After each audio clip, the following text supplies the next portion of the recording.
같이 기도하고 말씀을 생각하십시다. 하나님 아버지, 주일 오후 시간 주님 하나님의 말씀 앞에 저희들이 또 있사오니 부족하고 미천한 종에게 지혜를 주시고 하나님의 영 성령님의 도우심을 주셔서 하나님의 귀한 말씀을 조금이라도 이해하게 하시고 바르게 해석하며 잘못되게 해석하지 않게 하시고 치우쳐 나가지 않게 하여 주시고 하나님의 말씀에 보이신 만큼 바르게 주님 해석하고 거기에 담긴 교훈을 찾으며 나누게 하여 주셔서 성경을 읽는 저희들로 하여금 성경을 통해서 교훈하고자 하시는 하나님의 그 진리와 의도와 뜻을 깨닫게 하여 주시고 그 말씀을 믿고 실천할 바들을 실천할 수 있게 하여 주시기를 원하나이다. 하나님의 영, 진리의 영께서 우리 가운데 계시오니 말씀하여 주시고 말씀하게 하여 주시고 말씀을 듣게 하여 주시고 또 잘 받아서 유익이 되게 하여 주시기를 소원합니다. 예수님의 이름으로 기도하옵나이다. 아멘. 아멘. 자, 일곱째 대접재앙 제16장의 계시록 16장의 내용이 일곱 대접재앙의 내용인데 첫째부터 넷째까지를 우리가 다섯째까지를 우리가 생각하고 여기에 여섯째, 일곱째 두 재앙, 대접재앙을 우리가 읽어보았습니다. 12절 말씀 다시 보겠습니다. 또 여섯째가 그 대접을 큰 강 유브라데의 소돔에 강물이 말라서 동방에서 오는 왕들의 길이 예비되더라.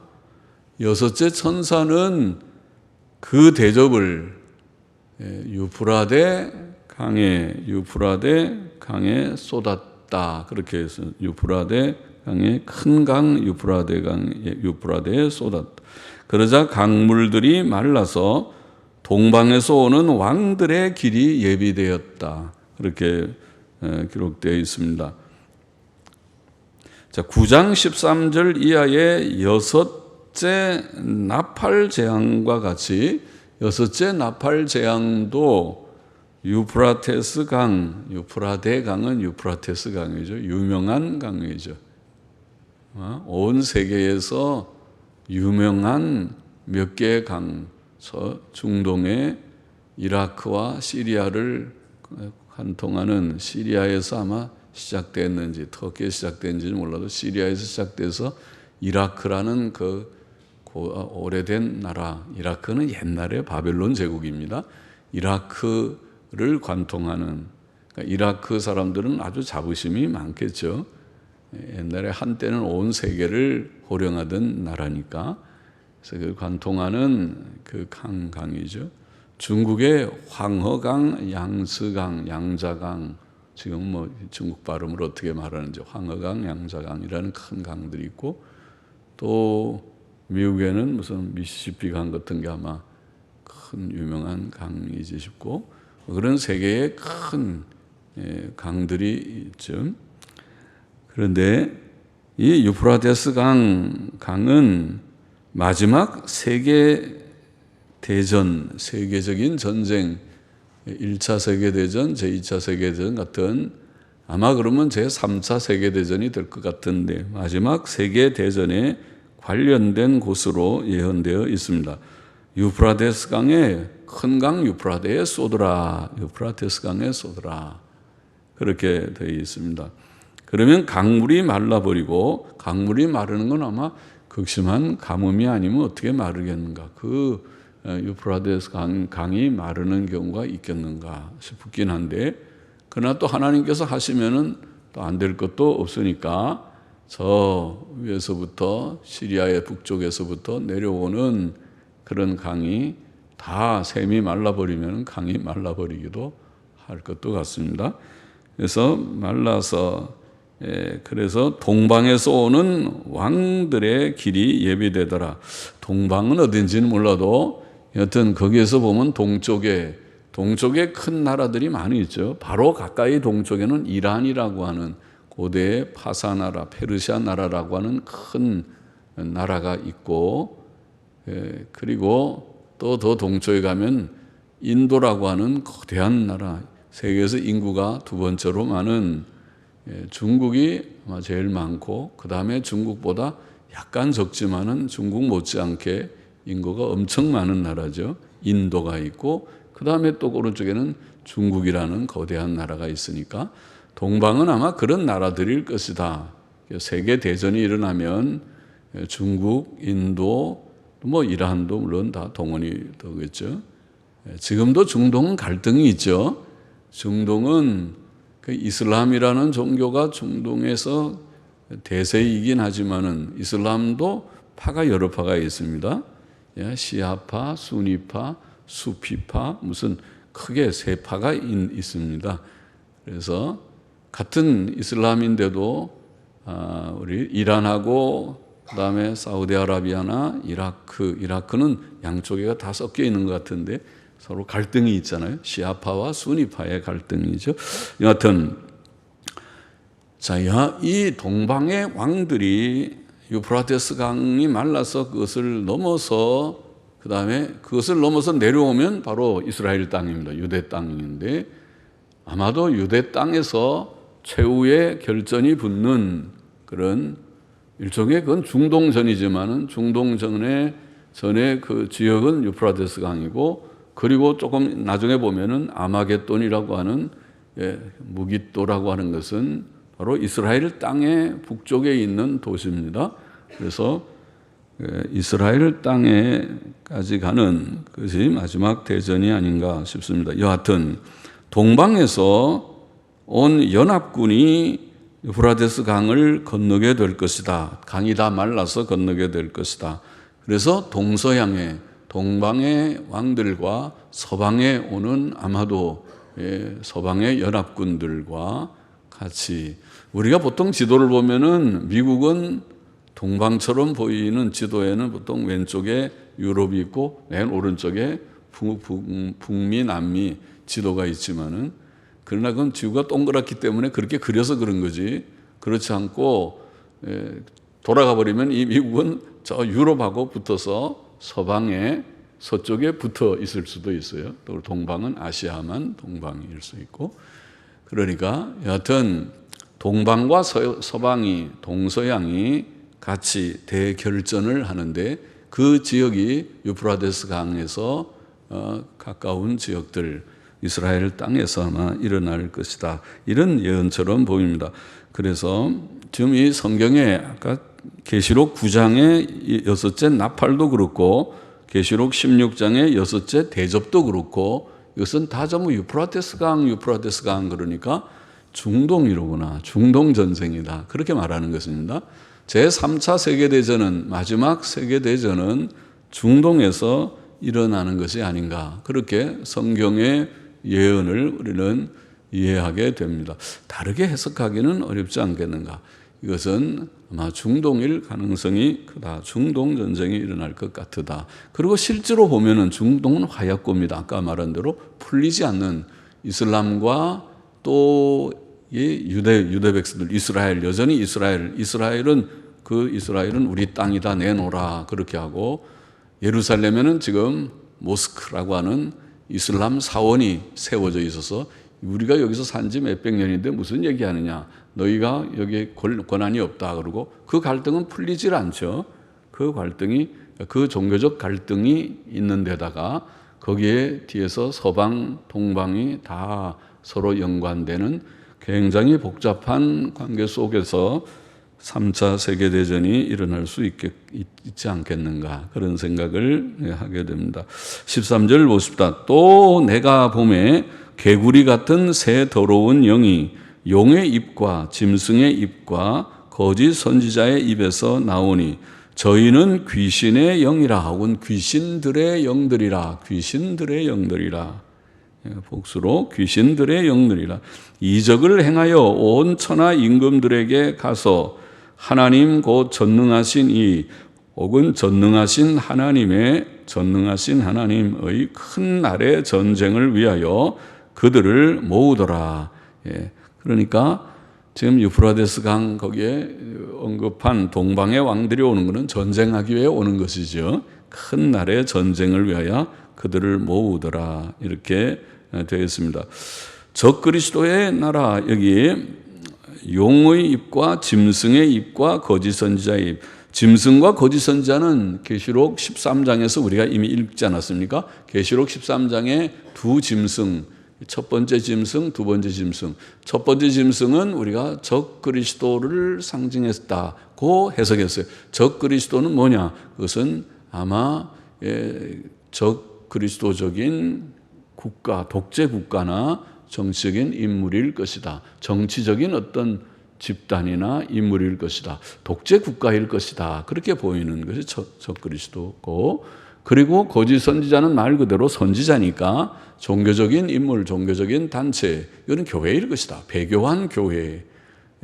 지금 배교한 교회는 지금 온 세계에 두 개가 있죠. 역사 깊은 것은 로마 천주교가 배교한 교회고 RCC라고 하는 로만 캐톨릭 처치 공식 이름은 RCC라는 배교한 교회가 있고, 또 개신교가 종교개혁을 일으킨 지 몇백 년이 지났지만은 개신교가 온 개신교의 세계적인 연합체인 WCC라고 하는 세계교회협의회가 배교에 가까워 배교입니다. 배교적인 교회가 되었습니다. 그것은 지교단들이 배교했기 때문에 그 연합체는 자연히 배교적입니다.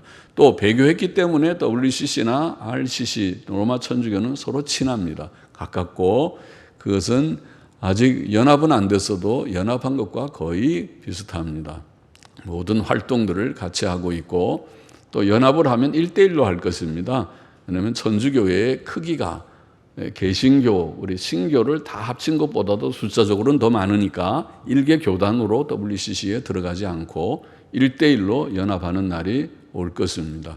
그렇게 되면 교황 체제 아래 또 온 이 유명의 이 명목상의 기독교계지만은 기독교계가 연합될 가능성이 있습니다. 그래서 여기에 배교한 교회, 거짓 선지자라고 하는 것은 RCC, 로마 천주교나 WCC, 세계교회협의회, 온 세계 기독교계 대다수의 연합체의 연합일 가능성이 있어 보인다. 그렇게 생각이 됩니다. 그리고 그러면 독재 국가는 무엇이냐? 아직은 잘 드러나 있지 않지만은 지금 근대 역사에서, 이건 우리가 기독교 2000년 역사도 그렇지만 근대 역사에서 가장 독재 국가는 공산국가를 빼놓고는 생각하기 어려울 것입니다. 공산국가가 굉장히 독재 국가고, 종교적으로는 물론 이슬람 국가도 굉장히 거기는 독재입니다. 이슬람은 완전히 신정 정치니까 거기에는 종교 지도자가 모든 권한을 갖는 그런 세계이지요. 그래서 그것도 독재 국가이긴 하지만은 세계적인 영향으로 보면 공산국가가 굉장한 독재 국가였고, 지금은 공산주의가 무너진 것 같지만은 그러나 가만히 보면 다 무너진 것은 아닙니다. 지금은 원규 회복을 오히려 하고 있다고 보입니다. 그것이 중국이 공산당 일당 독재를 하는 국가로서 지금 온 세계의 미국 다음에 경제 대국이 되려고 노력하고 있고, 또 러시아는 아직도 굉장한 그런 나라가 아닙니까? 러시아의 군사력이라고 하는 것은 여전히 지금 아직 미국 다음에 세계 2위일 것입니다. 그런 군사대국입니다. 그리고 어느 날 러시아도 공산 일당 독재에 가깝습니다. 여전히 그들은 미하일 고르바초프가 개혁 개방을 했지만은 그들은 우리는 공산주의를 지킨다고 했다고 하지요. 공산주의를 버리지 않았습니다. 공산당 일당 독재입니다. 거의 가깝습니다. 다른 당이 있는지는 몰라도. 러시아와 중국이 아주 친합니다. 의기투합해서 둘이 손잡으면 다시 한번 온 세계를 공산화시키는 일을 넉넉히 할 수 있는 그런 세력이 될 것입니다. 지금 우리가 가상해서 그냥 생각해 보는 것에 불과합니다. 무슨 증거를 가지고 지금 그렇게 되고 있습니다. 그거는 제가 모르지만은, 그러나 성경이 말하는 독재 국가가 도대체 어떤 국가일까? 지금 현실에서 볼 때 가장 가능이 있는 것은 저 공산국가들이 어느 날 의기투합해서 다시 온 세계에 강력한 독재 정권으로 나타나게 될 때에는 그렇게 하고도 남겠다 하는 생각을 해본다는 말이지. 여하튼 여기에 지금 말씀은 적그리스도의 나라의 활동이 악령들의 활동이다. 이게 용의 입과, 용은 사탄이죠. 마귀잖아요. 사탄과 짐승의 입과, 짐승은 적그리스도라고 그랬어요. 그래서 이렇게 독재 국가와 거짓 선지자, 배교한 교회, RCC든 WCC든 전주교회든 세계교회협의든 협의회든 그 교회가, 지금 교회들이 배교적으로 가고 왜 배교라고 그렇게 말하느냐? 자유주의 신학이 판치고 있고, 또 로마 천주교가 판치고 있고, 그리고 또 은사주의가 판치고 있고, 이런 상황이 배교적인 그런 상황을 만들고 있습니다. 보이고 있는 것입니다. 그런데 여기 오늘 본문에 보면 적그리스도의 나라의 활동이 악령들의 활동이다. 개구리 같은 새 더러운 영들은 그들이 자기들의 주장을 개굴 하듯이 개구리들 같이 시끄럽게 떠들어대는 것이 이 어두운, 그러죠, 말쟁이들이죠. 공산주의자들이 제일 말쟁이들입니다. 그들은 진실한 도덕성이 없습니다. 그들의 이념을 위해서는 속이는 것을 아주 능수능란하게 하는 말쟁이들입니다. 말 잘하는 사람들이, 옛날부터 말 많으면 공산당이라고 그렇게 됐죠. 옛날에 말 잘하는 사람들입니다. 그리고 그 말에 그들은 진실성이 없습니다. 앞뒤가 맞지 않습니다. 맞지 않아도 별로 그게 아랑곳하지 않습니다. 왜냐하면 도덕성 자체를 인정하지 않는 자들입니다. 그들은 목적을 위해서는 어떤 수단 방법을 가리지 않고도 일하는 자들이 공산주의자들입니다. 그것은 원래 그랬습니다. 공산당의 사상 자체가 그런 사상을 가지고 있습니다. 제가 알기에 그렇습니다.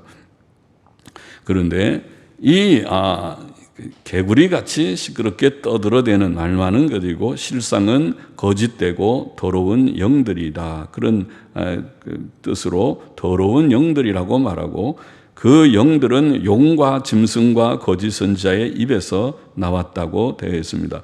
적그리스도와 거짓 선지자의 말들은 사탄과 악령들의 활동이다. 이 귀신의 영들은 온 천하에 다니며 정치가들을 충동해서 정치가들을 온 천하 임금들에게 가서 하나님 곧 전능하시니 곧 혹은 전능하신 하나님의 큰 날의 전쟁을 위하여 그들을 모으더라. 다 충동해서, 그래서 온 세계적인 전쟁을 위한 연합군을 형성하게 한다는 뜻이라고 보입니다. 여기에 이적을 행하여라는 말은 적그리스도, 배교한 교회의 한 특징, 우리가 13장에서도 말했지만은 적그리스도와 또 거짓 선지자 배교한 교회의 특징은 이적을 행하는 것이었습니다. 하늘에서도 불이 내려오게 하고 우상을 만드는데 짐승의 우상이 말을 하게 하고, 얼마나 신기합니까? 놀라운 그런 기적이 일어나면은 오늘 예수 믿는다는 사람들이 기적을 쫓아서 여기저기 많이 구름대같이 벌떼같이 모여들고 하지 않습니까? 기적주의, 오늘날로 말하면 신비주의 혹은 은사주의입니다. 그래서 신비적 활동, 악령들의 활동은 신비적 활동을 동반함을 보입니다. 우리는 그러므로 말세에는 신비주의, 은사주의를 좀 조심해야 됩니다. 아주 조심해야 됩니다. 하나님의 말씀에 바로 서지 않으면은, 은사주의는 체험적인 문제이기 때문에 그것이 하나님의 일이다 하고 자꾸 체험적으로 몰아대면 분간이 되지 않습니다. 그냥 거기에 빠지게 되고 따라가게 됩니다. 정신을 차리지 않으면은 아주 미혹을 우리가 물리치기 어렵습니다. 전능하신 하나님의 큰 날은 구약 성경과 신약 성경의 여러 곳들에서 여호와의 날, 주의 날로 묘사된 그 날, 곧 하나님의 심판의 날이며 예수 그리스도의 재림의 날입니다. 그날의 전쟁, 마지막 날, 하나님의 날, 심판의 날, 주의 재림의 날의 전쟁이 예언되어 있는데, 그날의 전쟁은 요한계시록 19장에 증거된 바 예수 그리스도의 재림 때의 전쟁을 가리킬지도 모르겠습니다. 물론 어려운 부분이니까 제가 다 확정적으로 해석하기는 어렵지만은, 이제 재림 때에도 전쟁이 일어난다. 19장에 보면은 그렇죠. 19장 11절, 14절, 19절에 보면 내가 하늘이 열린 것을 보니 보라 백마와 탄 자가 있으니, 이건 주님의 재림을 가르쳤다고 보이는데, 백마 타고 오시는 주님, 백마와 탄 자의 환상으로 우리 주님께서 성결한 심판자로 재림하시는데, 그 이름은 충신과 진실이라. 충신은 충성이라는 피스토스라는 말, 충성과 진실이라. 우리 주님이 충성된 증인이시고 진실한 증인이시죠. 주님이십니다. 충성과 진실이라. 그가 공의로 심판하며 싸우더라. 재림하시는 주님은 공의의 심판자로 오시는 것입니다. 그래서 악을 징벌하시는데, 악 중에 첫 번째가 누굽니까? 적그리스도고, 악 중에 첫 번째가 거짓 선지자가 아닙니까? 그러니까 거짓 선지자와 적그리스도, 그 독재적인 이 정권, 독재 국가와 또 배교한 교회, 은사주의 교회는 하나님께서 미워하시는 예수님의 재림에서 심판받을 1호 대상입니다. 대상이 되는 것이죠. 그래서 심판하며 싸우더라. 하늘에 있는 군대들이, 그 주님이 같이 데려오시는 천사들이죠. 군대들이 희고 깨끗한 세마포를 입고 백마를 타고 그를 따르더라.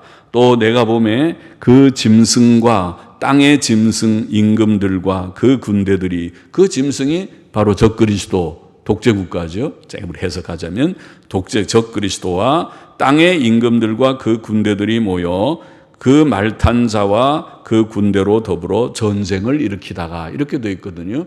그러면 주님 재림하실 때의 마지막 결전, 전쟁이라고 표현했습니다. 땅에 있는 군대들과 주님이 재림하실 때의 군대가 전쟁을 한다고 19장에 표현했습니다.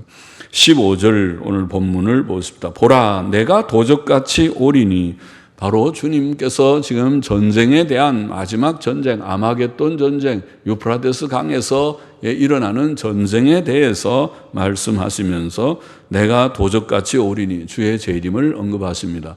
그래서 주의 재림과 이 마지막 아마겟돈 전쟁은 어떤 연관이 있어 보입니다. 내가 도적같이 오리니 누구든지 깨어 자기 옷을 지켜 벌거벗고 다니지 아니하며 자기의 부끄러움을 보이지 아니하는 자가 복이 있도다. 사실 우리의 주 관심은 날짜가 아니고, 우리의 주 관심은 또 어떤 주님의 구체적인 재림의 방식의 문제가 아니고, 주님의 재림의 사건을 어떻게 우리가 준비하느냐 하는 준비에 관한 문제입니다. 그래서 15절 같은 구절이 우리에게는 중요하고, 마태복음 24장 재림의 징조를 말씀할 때도 마찬가지입니다.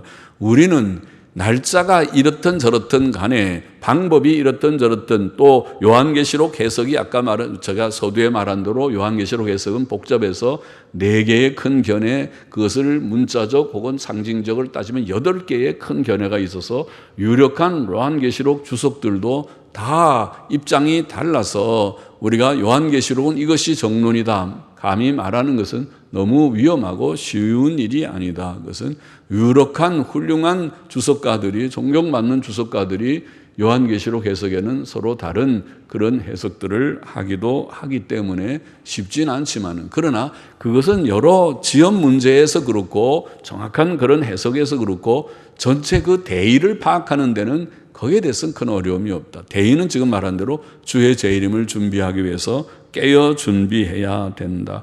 주님은 도적같이 오실 것이다. 도적같이라는 말은 뜻밖의 갑작스럽게, 그 말이죠. 갑작스럽게, 도적이 딱 경고하고 오는 것은 그런 강도 같지만은, 도적은 도적이 오겠나 그럴 때 오는 것이 도적이죠.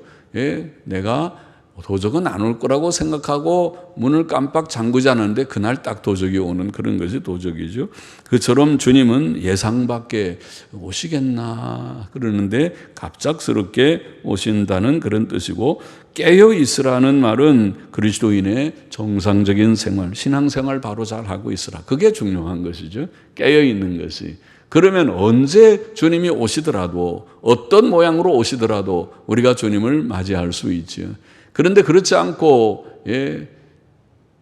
날짜나 혹은 방법에 너무 집착해서 막상 보다 중요한 것은 깨어있는 생활인데, 깨어있다는 말은 정상적 생활, 그리스도인의 정상적인 생활. 정상적인 생활이 뭡니까? 늘 성경 읽고 기도하고 죄짓지 않고 말씀대로 사는 도덕성, 인격성이 있는 삶. 그 사람을 보니까 참 겸손해, 온유하고 착한 마음가짐이 착하고, 그리고 헌신적이고 선한 일에 힘쓰고, 그렇게 주께서 원하시는 것은 그것이 깨어있는 성도다운 삶인데, 그렇진 않고 실제로 삶은 경건하지도 않고 성경도 안 읽고 기도도 안 하고 세상의 재미에 빠져 있고 세상 즐거워하고 세상이나 좋아하고 또 죄짓지 말라고 해서 서로 미워하고 다투고 음란하고 또 뭐 세상적인 것들에 빠져 있다면 그게 바로 문제지. 그게 잠들어 있고 그것이 깨어 있지 못하는 것이죠. 그렇게 살지 말라는 것이죠. 깨어 있는 삶, 경건하고 선한 삶, 충성된 삶을 산다면 아무 걱정이 없어요. 그러면은 늘 날마다 주님이 오늘 오시든지 내일 오시든지 언제 오시든지 무슨 문제가 돼요. 그것이 내가 믿음으로 잘 살다가 어느 날 주님이 오시면, 아유 주님 내가 늘 기다렸는데 이제 오십니까? 많이 기다렸는데 감사합니다. 오시옵소서 하고 주님을 영접하게 될 것이다. 그런데 깨어있질 않고 주님은 하라는 일은 하지 않고 엉뚱하게 서로 매일 싸우기나 하고, 가정에서도 성도답지 못하고, 교회도 우리 교회가 모범적인 교회이기를 원합니다. 모범적인 교회이라고 생각하지만은 주님이 우리 교회를 보실 때 그렇게 정말 봐야 되는데, 이 교회 봐도 교회가 그렇게 착하게 서로 사랑을 받는 형제라 오전에 말한 대로 그런 사랑의 그런 교회처럼 아주 서로 사랑하는 아름다운 교회인가, 주님이 보실 때 인정하는 교회가 돼야 되는데 인정하지 못하면 안 되겠다는 그 얘기죠. 가정도 그렇고 또 모두들이 다 하나님의 말씀대로, 그것이 도덕성, 인격성, 그런 말을 하는 것이죠. 그것이 우리 기독교 신앙이라는 것은 입으로 하는 것, 입으로만 하는 것, 입으로 고백하는 것, 내용이 지식이 있으면 고백하지만은 그것이 우리의 인격과 삶이 돼야 됩니다고 말하는 것은 하나도 막 바뀐 것도 없이 속에 든 것이 입만 살아있지, 속은 여전히 이기적이고 서로 미워하고 다투고 세상 좋아하고, 성경은 안 읽지만 텔레비 앞에는 1시간 2시간 뭐 영화에 1시간만 2시간짜리는 그렇게 재미가 있어서 앉아서 입 벌리고 거기에 보고, 그러면은 하나님 보실 때 그걸 기뻐하겠습니까? 너 지금 뭐 하는 거냐 그러지 않겠습니까? 하나님께서 너가 깨어 있는 거냐 그러실 거예요. 그러니까 하나님 보시기에 우리가 깨어 있어서 그런 거 좀 절제하고, 세상에 재미있는 거 많이 있어도 그래 절제하고, 내가 경건하게 좀 더, 오늘도 성경 몇 장 읽으셨나요? 오늘도 진지하게 기도하셨나요? 이 어려운 때에 기도 안 하고 어떻게 살겠습니까? 어려워서 이 코로나 사태를 이겨나가는데 기도 안 하고 하겠습니까? 요새는 누구는 어디 취직하는데 100대 1로 들어갔습니다. 그런 얘기 들었는데, 취직하기가 그렇게 하늘의 별따기처럼 어려운 시대에, 어려운 때에 기도 안 하고 일이 그냥 막 되겠습니까? 그것이 또 온 데가 감염천지라고 하는데 감염 안 걸리는 것이 하나님의 긍휼과 은혜가 아니면 되겠습니까? 그것이 내가 하나님의 은혜와 긍휼로 살려면 더 엎드려 기도하고 한 번 더 기도하고, 하나님께서 건강 주시고 지혜 주시고 힘 주셔서 살게 해달라고 그렇게 해야 되는 것이 아닙니까? 그렇게 살라는 것, 그게 깨어 있는 것입니다. 또 자기 옷을 지켜 벌거벗고 다니지 아니하며, 옷을 벗고 다니면 얼마나 창피한 것입니까? 사람이 옷을 입을 줄 알아야지.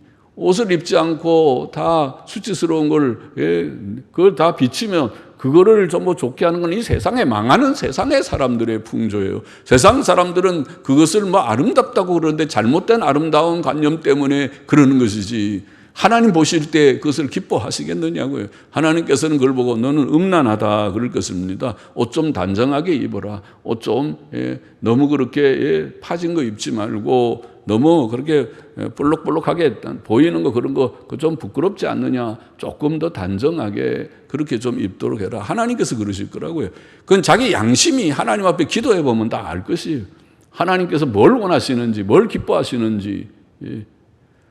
하나님께서 성경에 보이신 성경의 원리는 그저 단순하죠. 단정하게 입으라. 코스미오스인지 단정하게 입으라. 단정하게. 그렇게 말씀하셨지만은 그 단정함이라는 속에 다 들어있는 말이 아니겠습니까? 그런데 옷을 벌거벗고 다닌다는 말은 영적으로 점역의 말인 것인데 우리 옷을 입는다는 말보다 옷은 입어야 되지만 이 옷은 영적으로 말하면은 성도다운 옷을 말합니다. 그것은 의의 옷을 말합니다. 예수님 믿고 의롭다함을 받는 그 의를 잃어버리지 않고 꼭 간직하고 다니라는 것입니다. 나의 의는 이것뿐 예수의 피밖에 없다는 고백을 늘 갖고 예수님의 의만 믿고 생활하라는 것입니다. 갈라디아 3장 27절에 보면 누구든지 그리스도와 합하여 세례를 받은 자는 그리스도로 옷 입었느니라. 그 의의 옷을. 이것이 복음이죠. 복음은 이신칭이라고 하지 않았습니까? 예수님 믿고 의롭다함을 받는 것이 복음이다. 그것이 기본이에요. 예수님 믿고 의롭다함을 받은 그것이 구원입니다. 그 의의 옷이 없으면 그는 복음이 없는 생명이 없는 것입니다. 기본이 없는 것입니다. 자기 옷을 벌거벗고 다니는 것과 같습니다. 하나님 앞에 설 때에 부끄러움을 당할 것입니다. 그러나 나의 의는 이것뿐 예수의 피밖에 없어. 나는 부족한 자이지만은 예수의 의를 힘입어 예수님 의를 힘입어 감히 제가 주 앞에 엎드렸나이다 고 주 앞에 나오는 것입니다. 그것이 의의 옷입니다. 그것을 잃지 말아라. 16절에 보면 새 영이 히브리 음으로 아마겟돈이라 하는 곳으로 왕들을 모으더라. 새 영이 조그만 글씨로 됐는데 그것은 원문에 없는 말이고 그냥 아마 그가라는 뜻일 것입니다. 옛날 영어 성경의 번역대로 그가 히브리 음으로 아마겟돈이라는 전통 본문에 읽기에 보면은 그냥 마게돈이란 말은 무깃도라고 하는 도시를 표시하는 말입니다. 그래서 무깃도라는 그냥 말입니다. 히브리 음으로 아마겟돈, 아르라고 하는 것도 아마르라고 하는 것도 언덕이라는 말이 무깃도 언덕이라는 말인데 아마겟돈이라는 말은 아르마겟돈 그 말은 그렇게 해도 그 말이지만 무깃도 언덕 무깃도라고 하는 말이 마게돈 무깃도라고 하는 곳으로 왕들을 모으더라 하면 그가 그러면 모으시더라 그렇게 번역하면 어떨런지 여기에 그는 하나님을 가리킨다고 봅니다. 인류의 역사를 주장하시는 하나님께서 동방의 왕들을 모으실 것이다. 무깃도는 어디입니까? 무깃도는 팔레스타인 북부 갈릴리 호수 서편으로서 지중해 가까이에 있는 도시죠. 역사상 여러 전쟁이 일어났던 곳입니다. 무깃도는 사실 우리가 그 해변길이라고 하는 고대의 지금 성경 시대의 큰 고속도로 같은 도로, 오늘날 같은 따끈 포장도로가 아니지만은 고속도로가 두 개 있어요. 하나는 왕의 대로라고 하는 저 에시온게빌이라고 하는 홍해 끝의 북단에서부터 쭉 그 에돔 땅과 모압 땅을 거쳐서 저 북쪽의 바벨론 쪽으로까지 올라가는 그것을 왕의 대로라고 부르고 또 하나는 해변길 비아마리스라고 하는 또 하나의 도시 그것은 애굽에서부터 해변을 따라서 블레셋 지금 가사나 무깃도나 거기를 따라서 그 다음에 다메섹에서 바벨론으로 들어가는 이것은 고속도로와 같습니다. 고대의 지리를 보면은 두 개의 큰 대표적인 도로입니다. 비아마리스 해변길이라고 이사야서에 나와 있는 그것은 고대의 중요한 도로고 왕의 대로라고 민수기에 어디에 나와 있는 그것도 중요한 도로였습니다. 그런데 바로 거기에 지나가는 이 해변길이 지나가는 것이 무깃도입니다. 무깃도를 통해서 저쪽으로 바벨론 쪽으로 올라가게 돼 있는 도로라고 알고 있습니다. 그래서 이 무깃도는 굉장히 중요한 그런 지역이고 전쟁도 많았던 곳입니다.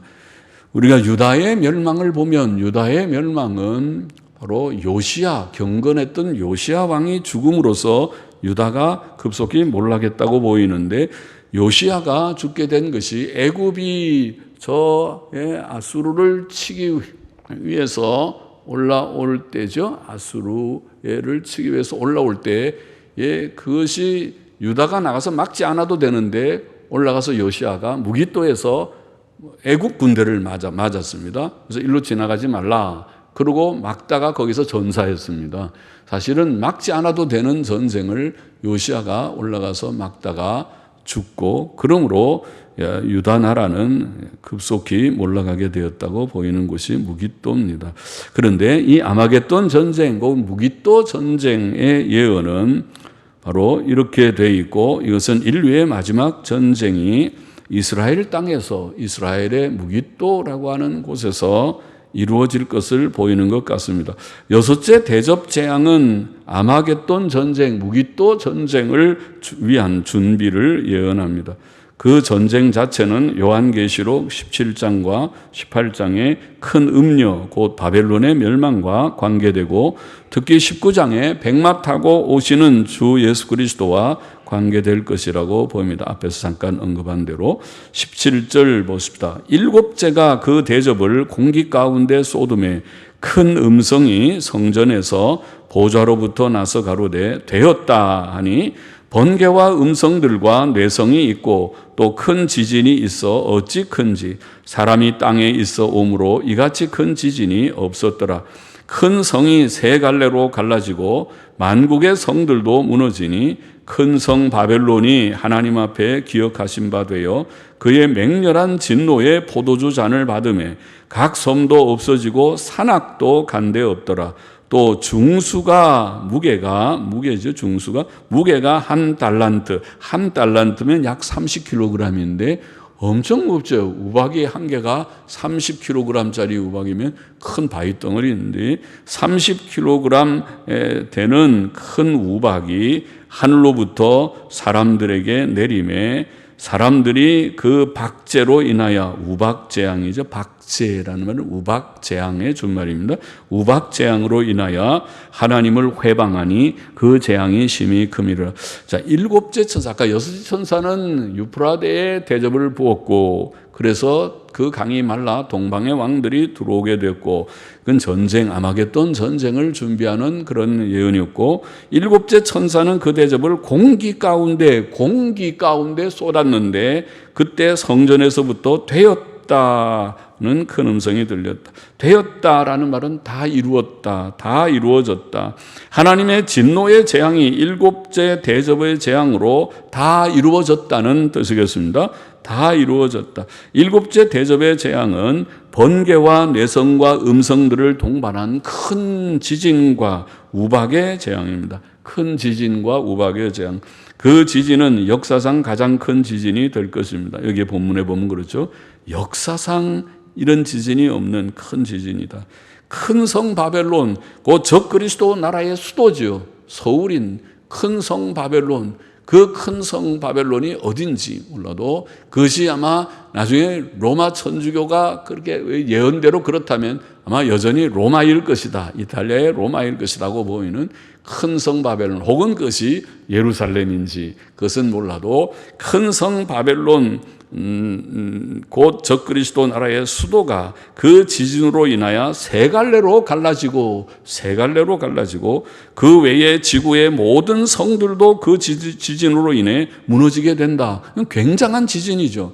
지구가 어떤 국부적으로 한 지역만 지진이 일어나는 것이 아니라 온 세계가 꽝 지진이 일어나니까 큰 대도시들이, 뉴욕도, 동경도, 서울도 큰 지진 때문에 온 지진으로 도시가 무너지는 그런 대참사가 일어날 것이라는 예언이니까 놀랍고 두려운 예언이죠.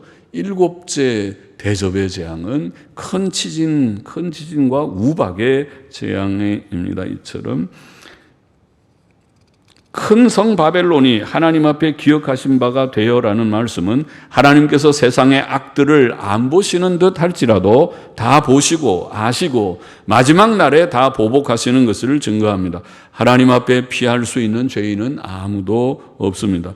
하나님께서는 우리의 모든 선악의 행위를 다 보시고 기억하시고 보응하십니다. 기억한 바 되어 이 마지막 큰 지진으로 인해 섬들과 산들도 부서지고 가라앉고 사라질 것이다. 그렇게 되어 있고 또 큰 우박이 내릴 것인데 그 우박의 무게는 1달란트 즉 약 30kg이나 될 것이다. 얼마나 크면 30kg인지 몰라도 30kg짜리 되는 보통 우박하면 조그만 것들이 떨어지지 30kg 것들이 꿍꿍 떨어지면은 아이고 다 그게 맞으면은 큰일 나겠죠.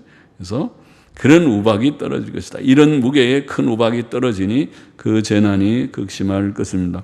그러나 사람들은 그 7째 대접의 재앙에도 역시 회개치 않고 하나님을 회방하기만 할 것이다.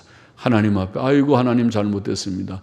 우리가 고집 부리다가 이렇게 다 망하게 되었나이다고 통해 자복을 해야 될 인생들이 자복하지 않고 하나님 앞에 비난하고 이렇게 재앙을 내린다고 하나님을 욕하게 될 것이다. 그런 예언이지요. 본문의 교훈을 우리가 정리해 보십시다. 첫째로 우리는 적그리스도 나라와 배교한 교회를 조심해야 하겠습니다. 계시록 13장의 첫 번째 짐승은 적그리스도 나라를 상징했다고 말했죠. 그 나라는 온 세계의 성도들을 핍박하는 독재 국가일 것이다. 또 두 번째 짐승은 거짓 선지자로 묘사되는데 그것은 배교한 교회를 상징했다고 말했죠. 특히 이 배교한 교회는 이적을 행하는 은사주의 교회다. 그렇게 오늘 본문에도 나와 있어요. 이적을 행한다. 그것은 배교적 교회가 이 은사주의 교회다. 기적들을 행하는 은사주의 목사들의 나타남은 주 예수 그리스도의 재림의 징조로 성경에 예언된 바죠. 마태복음 24장 24절 거기 보면 기적들을 행할 거다. 적그리스도들과 거짓 선지자들이 데살로니가후서 2장 9절로 11절에도 주의 재림 직전에 이런 불법한 일이 많고 그들이 기적을 행할 것이다. 그렇게 되어 있지. 우리는 배교한 은사주의 목사들과 교회들을 조심해야 되겠습니다. 적그리스도의 나라와 공산주의 조심하고 예수 믿는 바로 믿는 사람들은 기본적으로 반공사상 기본이에요. 공산주의는 마귀적인 사상이니까 공산주의 이념이 얼른 들으면은 모두가 그냥 경제평등을 한다. 그럴싸한 이념이지만은 그거는 허상이에요. 경제평등이 됩니까? 어느 나라가 경제평등했는데요? 북한이 했어요? 러시아가 했어요? 중국이 했습니까? 어느 나라가 경제평등이 안 되니까 그들이 전부 이 유산 계급 부자들을 타도하자 그렇게 되는 것입니다. 부자들 때려잡자. 그래서 무수히 부자들을 죽인 피가 1억 명이다. 인류 역사에. 1917년 러시아 혁명 이후에 지금까지 공산혁명으로 인하여 죽은 자들이 1억 명이다. 그러면 그게 마귀적인 사상, 마귀적인 운동이지. 그거를 기독교가 용납할 수 있습니까? 결코 용납할 수 없습니다. 그것을 우리는 배척합니다. 그것은 나쁘다. 그리고 그러기 때문에 반공사상은 기본입니다. 공산주의, 사회주의 사상이라는 것은 그것은 그렇게 되지 않는다. 그거를 강압적으로 해나가는 것은 좋지 않다. 그렇게 생각하는 것이죠.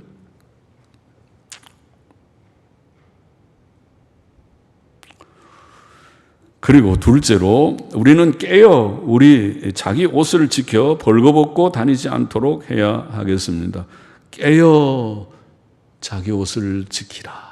그 옷이 뭐라고 그랬습니까? 옷이 곧 바른 믿음이라고 했어요. 역사적 기독교 신앙, 성경적인 신앙, 바른 신앙, 속죄의 신앙, 이신칭의의 복음 진리를 믿는 속죄 신앙. 우리는 그것을 옛신앙, 오늘 시대의 흐름을 따라가지 말고 옛부터 믿어오는 역사적 기독교 신앙을 잘 이해하고 지키십시다. 그랬습니다. 옛신앙을 잘 지키는 것을 말한다고 할 수 있습니다. 그것을 잘 끝까지 지키고 그 성경 교훈대로 온전히 순종하며 사는 것이 살기를 힘쓰는 것이 깨어 자기 옷을 지키는 거죠.